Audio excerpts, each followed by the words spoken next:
O tarifaço dos Estados Unidos contra o Brasil ainda não está valendo, mas já provocou uma forte mudança nas exportações de carne para o território americano. Frigoríficos de Mato Grosso do Sul estão redirecionando as vendas. Sobre essa mudança de rota, a gente conversa agora com o Maurício Palma Nogueira, que é diretor da Atenagro. Bom dia para você, Maurício. Seja bem-vindo aqui ao Real Time. Bom dia, Marcelo. É um prazer estar aí com vocês. Bom, explica para a gente com mais detalhes, então, o movimento que está acontecendo neste momento nas exportações de carne aí do Mato Grosso do Sul. Bom, é o que acontece normalmente quando a gente tem alguma restrição no mercado, né? Os frigoríficos vão se organizar, eles vão reposicionar as compras, vão replanejar. Então, hoje, os Estados Unidos são o nosso segundo maior cliente. A gente mandou aí no primeiro semestre 12,5%, que dá mais ou menos 263 mil toneladas de equivalente carcaça lá para aquele mercado, né? Então, quando isso acontece, Marcelo, os frigoríficos param de abater para atender o mercado norte-americano. E aí que está uma coisa interessante. Cada quilo que deixa de ser abatido para atender o mercado norte-americano vai impactar outros 900 gramas de carne no mercado interno. Por que isso acontece? A maior parte da carne exportada para os Estados Unidos é composta por cortes do dianteiro. E a hora que a gente pega qual é o corte do dianteiro, qual a proporção desses cortes exportados e faz todo um balanço, então olha que interessante, tiro o abate para os Estados Unidos e ao invés de sobrar carne aqui no mercado, a gente tira a carne do mercado interno. Então o que os frigoríficos do Mato Grosso do Sul fizeram é o que é esperado para todos os frigoríficos que exportam para lá, inclusive outros que não exportam, porque esses frigoríficos eles precisam se planejar. O que aquele que não exporta vai fazer? Ele vai colocar a carne no mercado interno, ele vai direcionar para outros mercados, ele vai competir comigo. Então, essa situação ela acaba causando um impacto muito maior do que aparenta. A análise não é só o que a gente exporta para lá.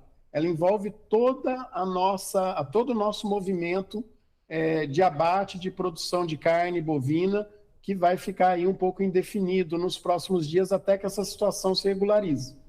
Então, aquela ideia de que vender mais para fora deixaria o produto mais barato para os consumidores brasileiros não é algo necessário, né?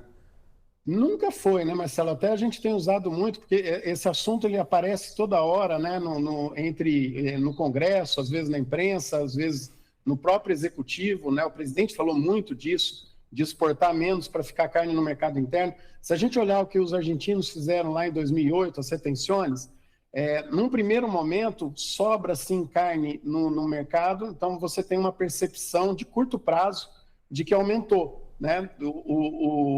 Quando você para de exportar, né? Não é o caso agora para os Estados Unidos.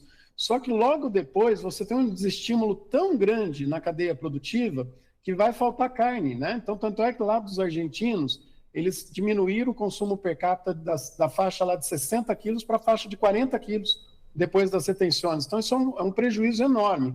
Nesse momento, né, enquanto a cadeia produtiva está estruturada, dá essa parada no abate, e aí o que acontece que a gente já viu até no fechamento do relatório dessa semana?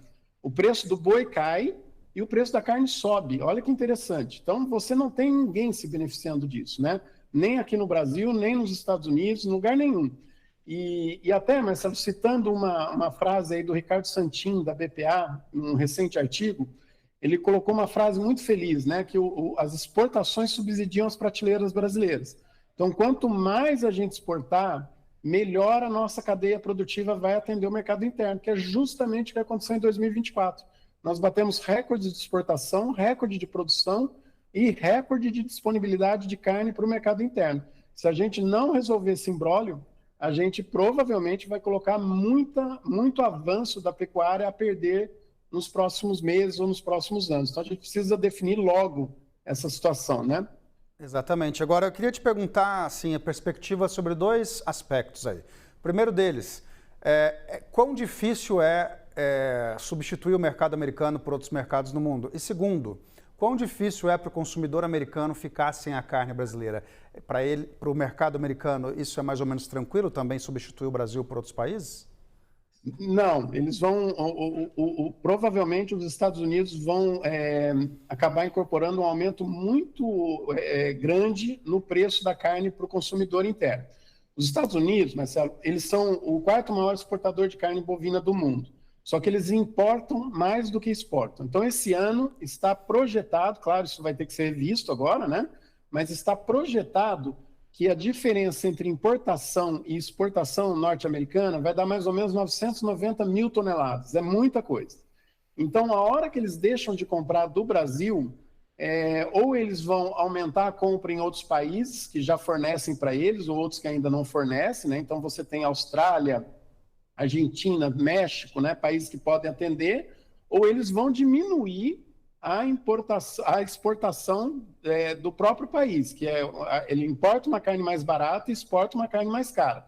Então, qualquer que seja a conta que eles fazem para equilibrar a oferta, a demanda de carne deles, né, para atender a demanda, eles vão acabar ficando com uma carne mais cara no mercado. E aí que está a parte interessante.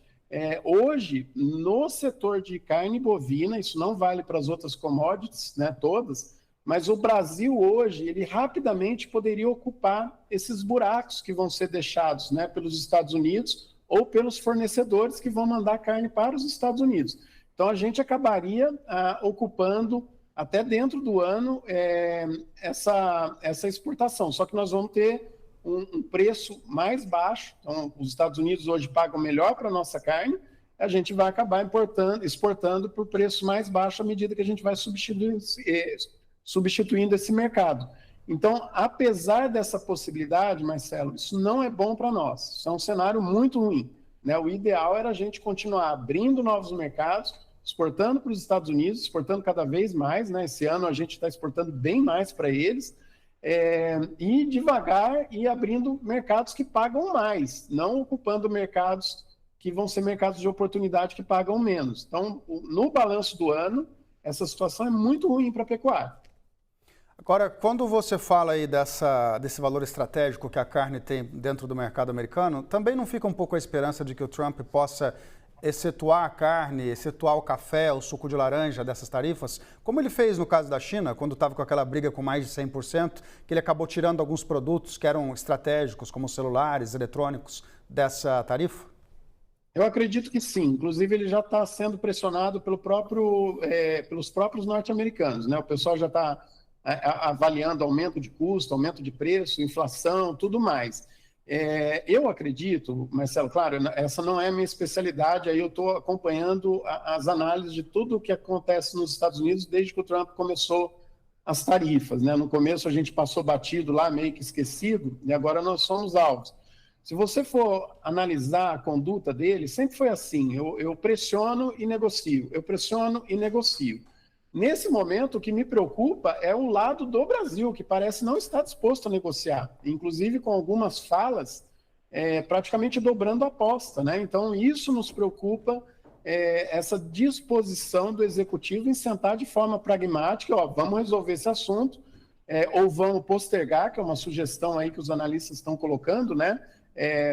Estende o prazo para ter tempo para negociar, para a gente não criar um buraco agora. Mas eu acredito sim que da parte dos Estados Unidos é muito mais fácil a gente negociar exceções, né, de alguns produtos, ou prolongamento do prazo, ou inclusive rever essa tarifa aí e continuar mantendo a relação comercial, que é muito interessante para nós, né? Nós estamos olhando muito a parte de exportação para lá, mas a gente tem que lembrar o tanto que é importante a importação de produtos que vêm dos Estados Unidos e que garante a nossa competitividade, inclusive com custos de produção mais baixos, para a gente continuar sendo competitivo no mercado internacional.